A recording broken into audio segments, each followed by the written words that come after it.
আসসালামু আলাইকুম এভরিওয়ান।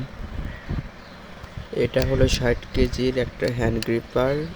শুরুর দিকে যখন আমি এটা দিয়ে গ্রিপিং করতাম তখন আমি দশটার মতোই দিতে পারতাম, এর বেশি পারতাম না।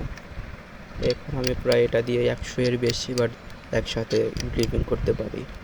আপনারা কে কয়টা পারবেন কমেন্টে জানিয়ে দিবেন।